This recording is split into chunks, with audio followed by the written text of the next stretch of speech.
भाई देखिए, इंसान को उसके कर्मों का फल अवश्य मिलता है और कर्मों के फल से कोई भी इंसान भाग नहीं सकता।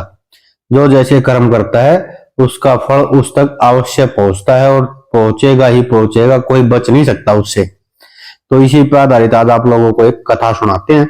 अगर पसंद आए तो लाइक करना, शेयर करना और चैनल को कर देना सब्सक्राइब। तो भाई, पुराने टाइम की बात है। एक साधु अपना कुटिया में बैठा हुआ और इन्हीं दिनों की बात, तो जैसे बारिश का मौसम था, बारिश होने लग रही बहुत जबरदस्त। और साधु का अपना नियम था कि वो हर रोज अपना सुबह भिक्षा मांगने के लिए जाया करता। अगर कोई कुछ देता तो वह साधु अपना भोजन कर लेता, अन्यथा भूखा ही सो जाया करता। बहुत अच्छा संत था। बाकी और उसको दुनियादारी से कोई मतलब नहीं, सिर्फ दिन में एक बार भिक्षा मांगने जाया करता। सुबह भिक्षा मिल गई तो भोजन कर लिया, अन्यथा भूखा ही रह गया, अपना भगवान का भजन करता रहा। तो बारिश होने लग रही बहुत जबरदस्त, अच्छा मौसम हो रहा है, प्यारा सा मौसम हो रहा है।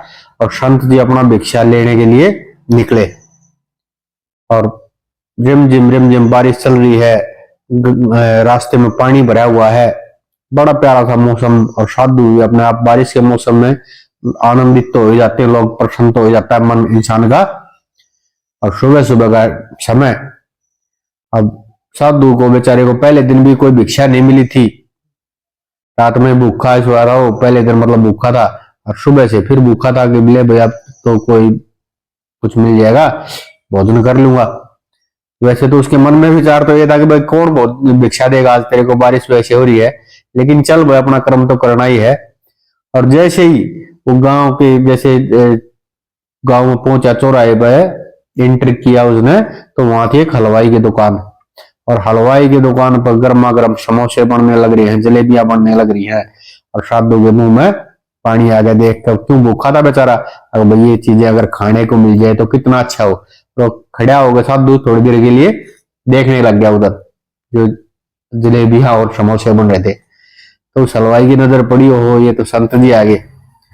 भाई हलवाई ने जो है संत जी को आदेश प्रणाम किया और फिर कहा, आ जाओ महंत जी नाश्ता करो।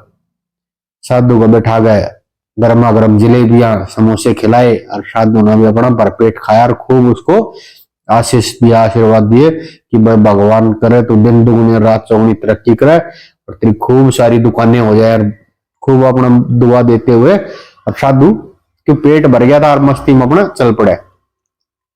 तो रास्ते में जैसे पानी गड्ढों में भरी जाता है, ऐसे ही साधु अपना मस्ती में क्यों पेट भर रखे और भगवान के ध्यान में भजन में और अपना मस्ती में, जैसे छोटे छोटे बच्चे करते हैं, पानी गड्ढे में पानी भरा होता है तो उसको पानी को उछालते हैं, कूदते हैं पानी में, ऐसे ही चल रहा है साधु अपना मस्ती में, मस्त मलंग साधु पानी को उड़ाता हुआ चल रहा है।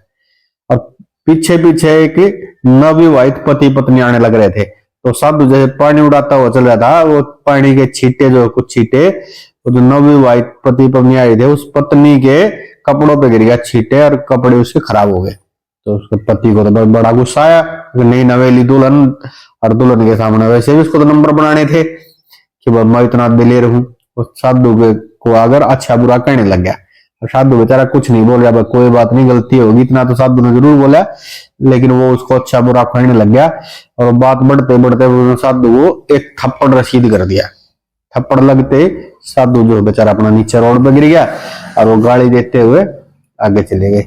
अब साधु महाराज ने अपने ऊपर देखा आसमान की तरफ और बोला, वाह महाराज भगवान आपकी लीला परंपार है, कहीं तो जलेबी और समोसे और कहीं खिला रहे हो थप्पड़। चलो कोई नहीं, आपकी रजा में राजी, जो आप करोगे वो ठीक करोगे, हो सकता है मेरे किसी कर्म का फल हो। और वो दोनों पति पत्नी अपना निकल गए और वो पत्नी उसको समझा भी रही, गलत किया, अपने साधु को नहीं मारना चाहिए था ये वो। और जैसे ही वो अपने घर पे पहुंचे तो उसके घर के सामने बनी हुई थी कुछ सीढ़ियां, थोड़ा ऊंचाई पे था उसका घर। जैसे वो लड़का सीढ़ियों पर चढ़ने लग गया तो ऊपर वाली सीढ़ी से उसका पैर स्लिप हो गया और वो नीचे गिर गया, उसके सिर में चोट लगी, बेहोश हो गया।